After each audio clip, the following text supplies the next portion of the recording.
सधरहि महिमा राम श्री राम जय जय राम राम श्री राम जय जय। सब हाथ उठा करके और भाव से गाइए हर हर महादेव।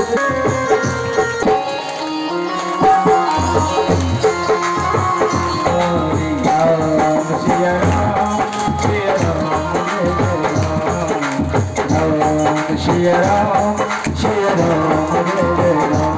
सब हाथ उठा करके और भाव से गाइए हर हर महादेव।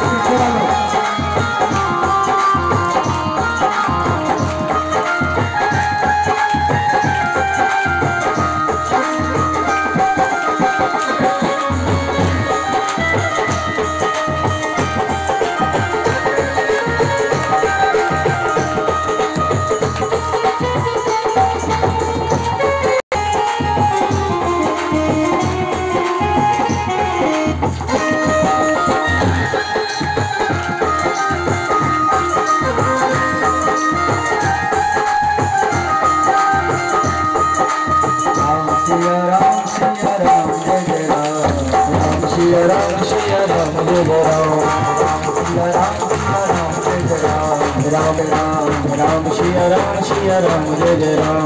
राधे राधे राधे राधे राधे राधे राधे राधे राधे राधे राधे राधे राधे राधे राधे राधे राधे राम राधे राधे राधे राधे राधे राधे राधे राधे राधे राधे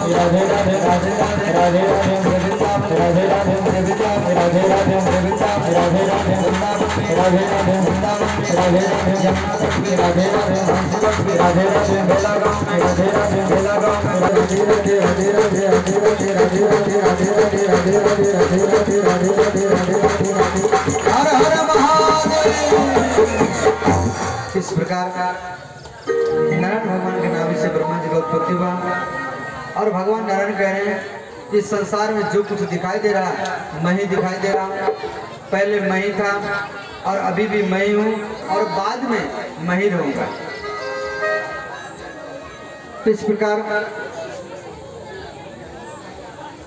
तो कई व्यक्ति का सोच है जब भगवान दिखाई नहीं देते हैं, भगवान का दर्शन नहीं होता है।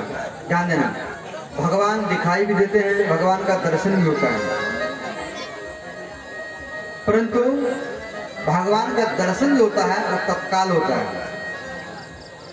कई व्यक्ति का सोच है कि भगवान का दर्शन हमें इस जन्म में नहीं हुआ, 10 साल में, 20 साल में, 50 साल में, 100 साल में नहीं हुआ, इस जन्म में नहीं हुआ, अगले जन्म में होगा।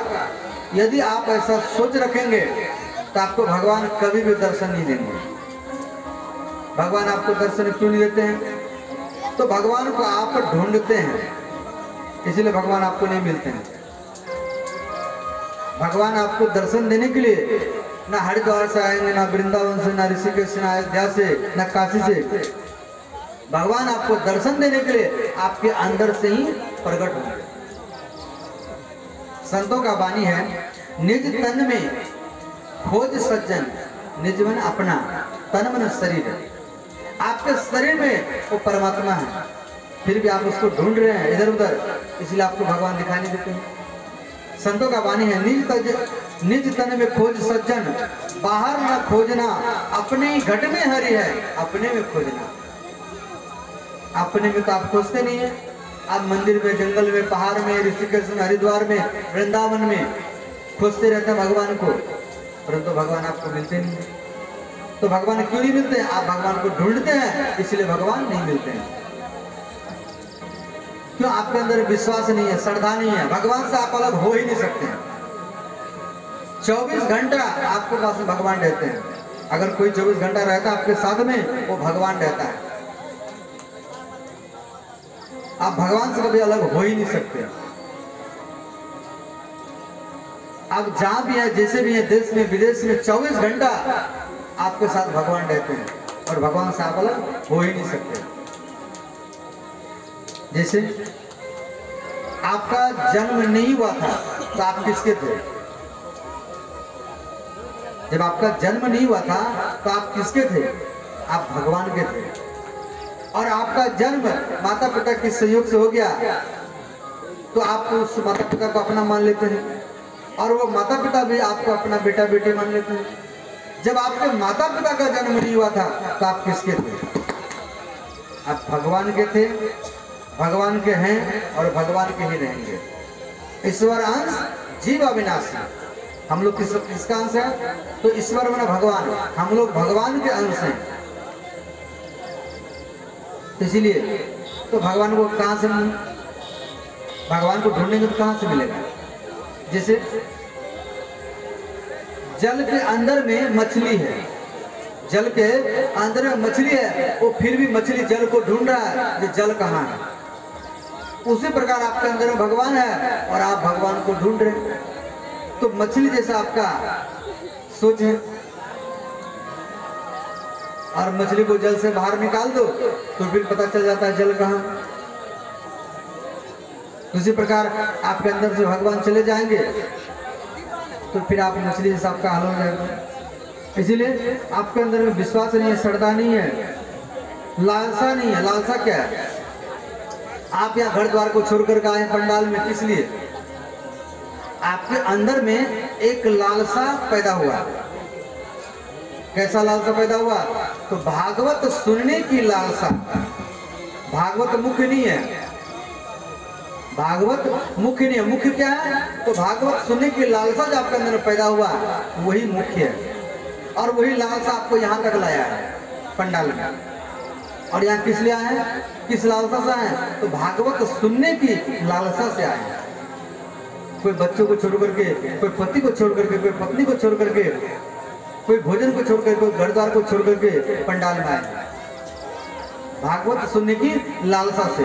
और यही लालसा यदि भगवान को पाने की हो जाएगा तो भगवान आपको तुरंत मिल जाएंगे, परंतु वो लालसा, जिज्ञासा, आग्रह, विश्वास, श्रद्धा नहीं है, इसलिए भगवान आपको नहीं मिलते हैं।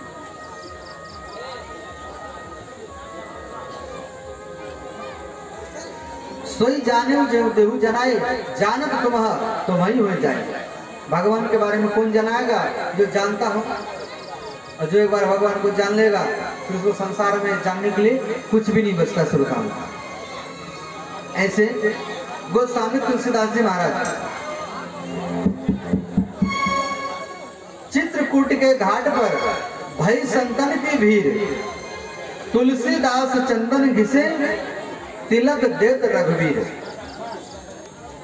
भगवान राम लक्ष्मण तुलसीदास जी के पास में आते थे तो तुलसीदास को मालूम नहीं था यही हमारे भगवान हैं। कई व्यक्ति आकर के बोलते थे, बाबा आप तो भगवान राम का भक्त हैं, परंतु आपका भगवान जो है बड़ा कठोर है। वो स्वामी तुलसीदास जी कह रहे हैं, नहीं नहीं, हमारे भगवान कठोर नहीं है। स्तुति जो लिखे हैं, श्री रामचंद्र कृपालु। हमारे भगवान रामचंद्र जो है वो कृपालु हैं, दयालु हैं, ऐसे नहीं कठोर नहीं है। तो इस प्रकार तो फिर आपको दर्शन क्यों नहीं होता है? भगवान का अगर आप भजन करते, इतना विश्वास है तो आपको दर्शन क्यों नहीं होता है? गोस्वामी तुलसीदास जी को महाराज मालूम नहीं है यही भगवान है, डेली आते हैं। तो यहाँ पर गोस्वामी तुलसीदास जी महाराज कह रहे हैं, चित्रकूट के घाट पर भई संतन की भीड़, तुलसीदास चंदन घिसे तिलक लेत रघुवीर और तिलक देत रघुवीर। तुलसीदास बाबा चंदन घिसने में व्यस्त हैं और भगवान राम लक्ष्मण आकर के बोलते बाबा तिलक लगा दीजिए, तो कह रहे हैं भीड़ ज्यादा है और आंखों से आंसू बह रहे हैं और चंदन घिस रहे हैं। तो भगवान राम लक्ष्मण देखे बाबा व्यस्त हैं तो अपने से चंदन लगा लिए माथे में, और दूसरा कोई व्यक्ति आया लगाने के लिए तो उनको भी लगा दिए। तिलक लेत रघुवीर तिलक देत रघुवीर, अपने भी लगा रहे हैं और दूसरे को भी लगा रहे हैं। तुलसीदास बाबा चंदन घिसने में व्यस्त हैं।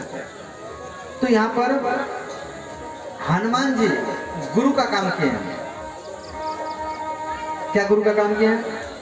श्री रघुवीर खड़े हैं सन्मुख, तुलसी तू क्यों रोता। ये हनुमान जी तोता बन करके बोल रहे हैं एक वृक्ष के ऊपर बैठ करके।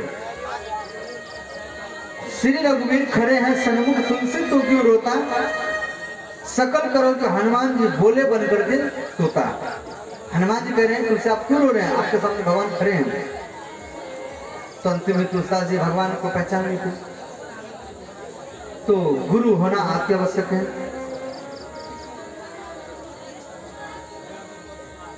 तो श्री ब्रह्मा जी को भगवान नारायण 4 श्लोक दिए, उसके बाद में पुराण में 10 लक्षण होता है।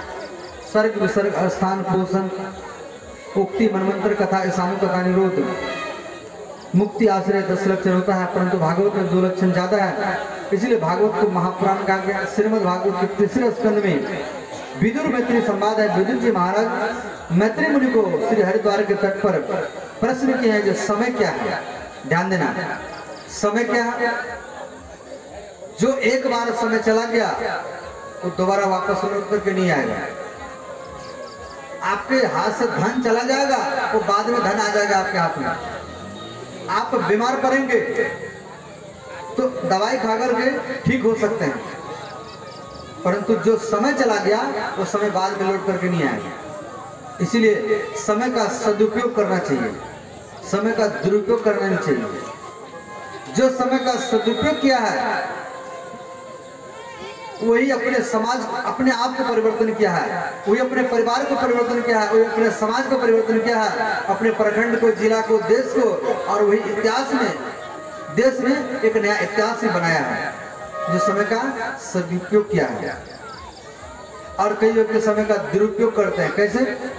तो दिन भरी ताश खेलते रहते हैं, दिन भरी जुआ खेलते रहते हैं, दिन भरी मदिरा पीते रहते हैं, दिन भरी लड़ाई झगड़ा करते रहते हैं, निंदा बुराई शिकायत करते रहते हैं।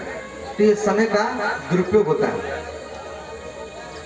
समय, भोजन करने का समय मालूम नहीं पड़ता, जो भोजन करने का समय कब हुआ, इतना व्यस्त हो जाते हैं ताश खेलने में। कई व्यक्ति को हम देखा है। तो इसीलिए समय का जो दुरुपयोग किया है, ना अपने आप को परिवर्तन कर सका है, ना अपने परिवार को, ना अपने समाज को, ना अपने प्रखंड को, जिला को, ना देश को, ऐसे व्यक्ति को समाज में आलसी व्यक्ति कहा जाता है, मंदभागी कहा जाता है। तो इस प्रकार हमें समाज में एक ऐसा काम करके जाना है कि आपको युगों युगों तक आपका नाम चलता रहे। आपको 4 पीढ़ी का नाम पूछा जाएगा तो आप बता नहीं पाएंगे। 1 पीढ़ी का नाम बता सकते हैं, 2 पीढ़ी का नाम बता सकते हैं, ज्यादा से ज्यादा 3 पीढ़ी का नाम आप बता सकते हैं, 4था पीढ़ी का नाम बता नहीं पाएंगे। क्यों? ऐसा कोई कर्म ही नहीं किया है। और वही समाज में एक ऐसा व्यक्ति है, युगों युगों से उसका नाम चल रहा है समाज में। व्यक्ति मर जाता है परंतु उनका व्यक्तित्व समाज में जीवित रहता है। आचरण, स्वभाव, गुण तो समाज में उसका दिखता है। तो समय को मापने के लिए कुछ मापदंड दिया गया है, ध्यान देना। क्षण, पल, घंटा, निमिष, दिन, रात, पक्ष, ऋतु, वर्ष।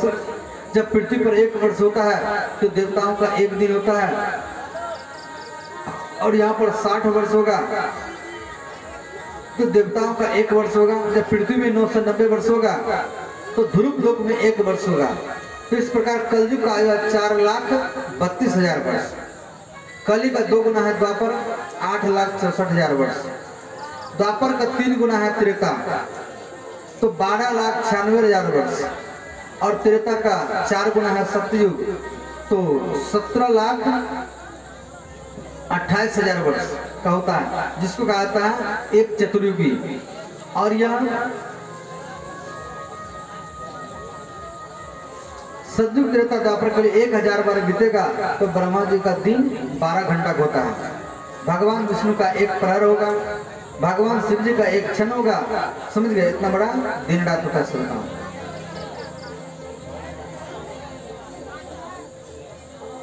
तो भगवान को आप तभी जान सकते हैं यदि आपके अंदर में श्रद्धा हो, विश्वास हो, उत्कंठ लालसा हो, प्रेम हो, संत सेवा हो, साधु सेवा हो, गुरु सेवा हो, माता पिता की सेवा हो, तभी आप भगवान को जान सकते हैं। ब्रह्मा जी के मुख से 4 प्रकार के जाति, ब्राह्मण, क्षत्रिय, वैश्य, शूद्र, 4 प्रकार का आश्रम, ब्रह्मचर्य, गृहस्थ और वानप्रस्थ और सन्यास। देखो, कोई भी काम करो समाज में तो ये 4 व्यक्तियों का आवश्यकता पड़ता है। जैसे ये कथा हो रही है, ध्यान देना।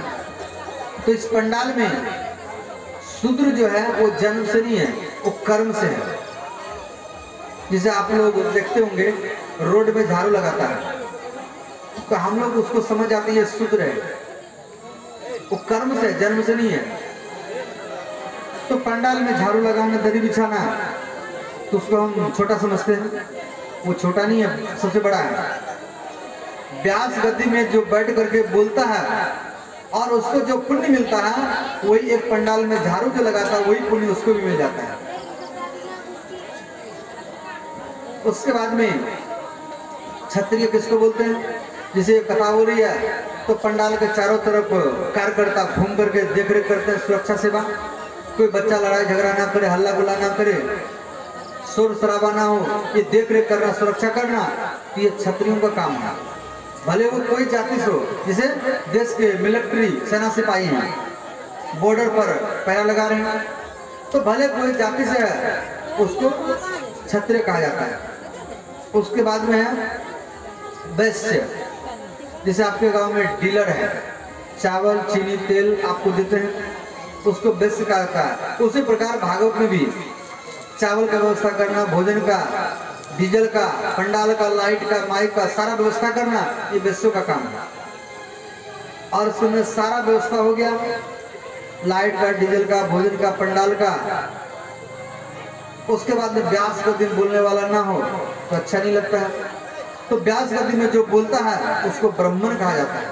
जैसे ये देश को चला रहे हैं भारत के प्रधानमंत्री श्री नरेंद्र मोदी जी, भले वो कोई जाति से हो, उसको ब्राह्मण कहा जाता है। तो इस प्रकार 4 प्रकार का आश्रम है। तो सबसे बड़ा आश्रम है गृहस्थ आश्रम। गृहस्थ आश्रम किसको बोलते हैं? जैसे किसान लोग हैं, किसान लोग खेती करते हैं, और ये 3 प्रकार के आश्रम जो, तीनों प्रकार के आश्रमों के व्यक्ति वो गृहस्थ आश्रम में जाते हैं, मैंने किसान के घर में जाते हैं। और किसान लोग अन्न उपजाते हैं, तो एक मुट्ठी अन्न दे करके वो तीनों आश्रमों को संतुष्ट करते हैं। तो तीनों आश्रमों का पुण्य वो गृहस्थ आश्रम को मिल जाता है, किसान लोग को मिल जाता है। इसलिए सबसे बड़ा आश्रम है गृहस्थ आश्रम। तो उसके बाद में ब्रह्मा जी का शरीर से असुरों का उत्पत्ति हुआ, फिर भी सृष्टि आगे नहीं बढ़ा। ब्रह्मा जी का शरीर 2 भाग हो गया, तो दाएं भाग से एक पुरुष जन्म लिया और बाम भाग से एक स्त्री जन्म लिया। तो पुरुष का नाम पड़ा मनु और स्त्री का नाम पड़ा शत्रुपा। बोलिए मनु महाराज की जय, शत्रुपा महारानी की जय। तो इस ब्रह्मांड का प्रथम पुरुष है मनु महाराज और प्रथम स्त्री है शत्रुपा। इससे पहले ये ब्रह्मांड में कोई स्त्री पुरुष नहीं था। तो शत्रुपा का अर्थ क्या है? पति प्रियाते सतम रूपम धारित इति सहा शत्रुपा। पति को खुश करने के लिए स्त्री 100 प्रकार का आभूषण पहन सकती है। स्त्री के शरीर पर जो आभूषण होता है वो उसके पति का होता है, और पति मरने के बाद में स्त्री 100 प्रकार का आभूषण पहन नहीं सकती है, उसको विधवा कहा जाता है। और विधवा स्त्री श्रृंगार कर नहीं सकती है। तो पति को खुश करने के लिए स्त्री 100 प्रकार का आभूषण पहन सकती है।